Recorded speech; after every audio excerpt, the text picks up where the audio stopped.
And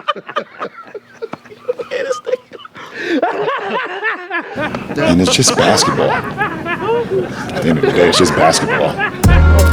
Like and subscribe on the way in the door, my people. I hope you all are having a truly fantastic day today.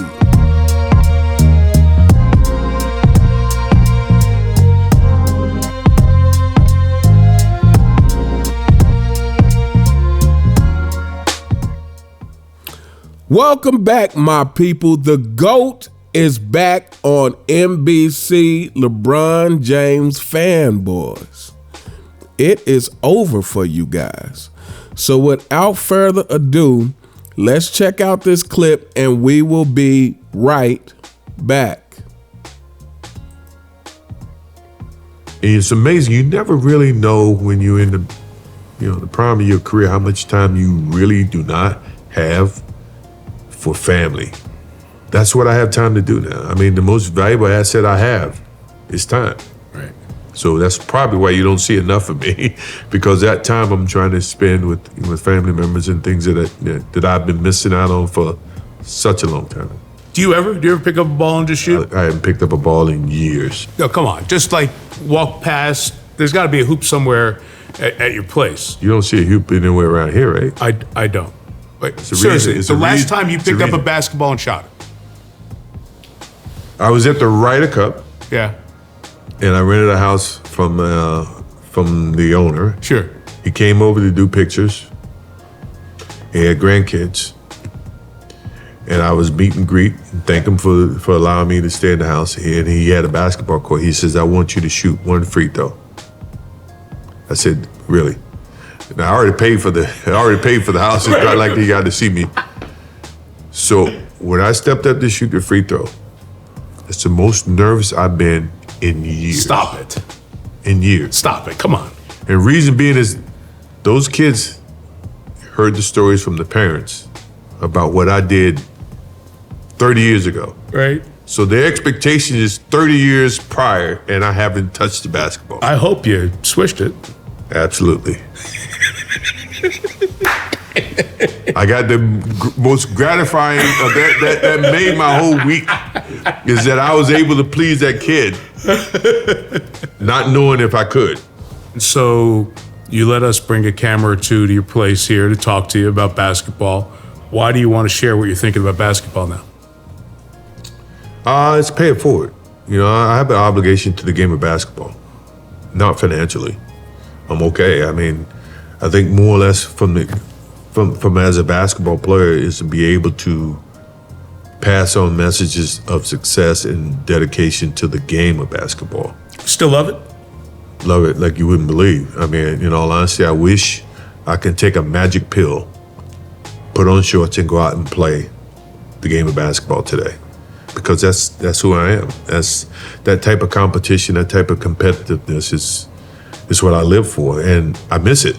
I miss that aspect of playing the game of basketball. Being able to challenge myself against what people see as great basketball.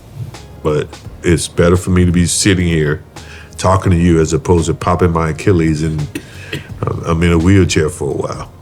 But it's nice to be able to share the things that can still make the game great going forward from your perspective. Yeah, I think one of the things why I did this is as professional athletes, we have an obligation to pay it forward. That's part of what, this is all about is to pass it, pay it forward. As professional athletes, we have an obligation to pay it forward. Ladies and gentlemen, I must say, watching that short clip of Michael Jordan, it's the best thing I've seen in a long time. And I could tell you, I would rather watch a 2-hour interview with Michael Jordan than to watch a single basketball game in the NBA today. So he starts off, one of the first things he says is the guy asked him, when's the last time he shot a basketball? He tells a story about renting a house or something, and and the guy asked Michael Jordan to shoot one free throw, I think for his grandson. And Michael Jordan talked about he hadn't felt that nervous in quite some time because of the expectations, because he knows that the grandkids have been told stories about what he's done 30 years ago, and he wanted to live up to that expectation. And ultimately, Michael Jordan swished the free throw. And to me, I mean, just wow. I mean, just hearing that story, again, when you hear content creators such as myself, such as Sports and Fitness Rant, such as Angry Old Hoops, and countless others, talk about upholding the standards, upholding the expectations. And Michael Jordan, you know, at 60 years old, or whenever the last time he was that he took that shot, still feeling the weight of those expectations, still feeling the obligations to meet those expectations. And I'm going to throw this in there. The fact that he was nervous, wanted to meet those expectations, and then proceeded to swish the shot is yet another example of Michael Jordan's clutchness, people. One free throw, to please someone's grandkids, and Michael Jordan swished it when you got LeBron James in China going 0 for 12. Had to throw that in there. But when asked why he's coming back, Michael Jordan said he has an obligation to the game to pay it forward, people. An obligation to the game. And this right here, the obligation to the game, is what you have when you love something. When you love something, you have an obligation to it. If you love somebody, you have an obligation to them. And so, again, Michael Jordan, just listening to him talk, it all points back to the love of the game that he has, to the love of the game. And because he has the love of the game, he feels obligated to do the game right. He feels obligated to do whatever he can to try to keep the game in a good state.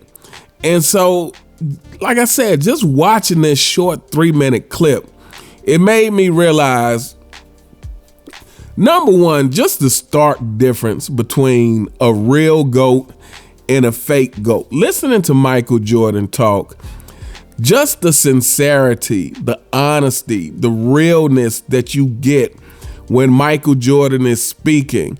You're not looking at someone who's putting up some fake facade, you know, like you see, not with just LeBron James, but because this is the LeBron James era, you see this with countless players. Everything is, like I said, everything is like a politician. Everything is players saying the quote unquote correct thing, but you don't get that feeling of genuineness like you get from Michael Jordan, and frankly, like you get from watching players from the past eras, period.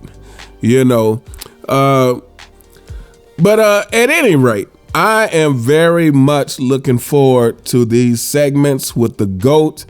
And obviously, we'll be doing content on each and every segment. And, you know, for the younger generation that watches my channel, you know, watch these segments yourself. And when you watch them and you compare and contrast them, not just with the duck, the deer, the leader of the 4 and 6 kingdom, but compare and contrast them with a lot of today's players, not all. I think I'm starting to become more of a fan of Shai Gilgeous-Alexander.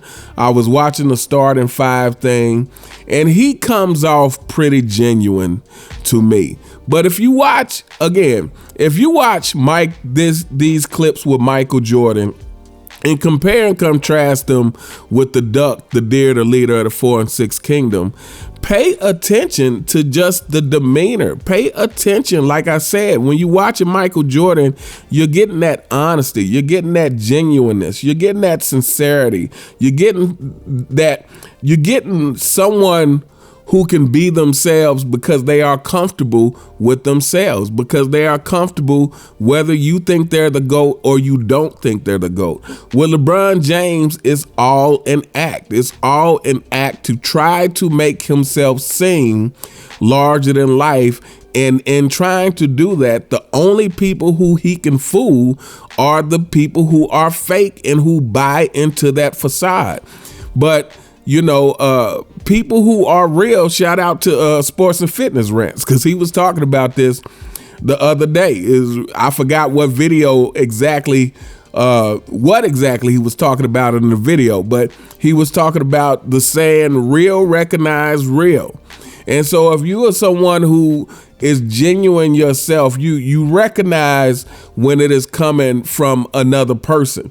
And so, yeah, this was just refreshing and inspirational. And I myself definitely will not miss one clip of Michael Jordan talking. I can't guarantee that I'm going to be watching the game, but I will be watching Michael Jordan, people. But anyway, we are going to hold up here. Let me know what you guys think in the comments. What did you think of the first segment of Michael Jordan? Oh, and then one more thing. He also said that he wanted to pass on, I forgot exactly how he worded it, but basically he wanted to pass on, what it looks like to have success and dedication.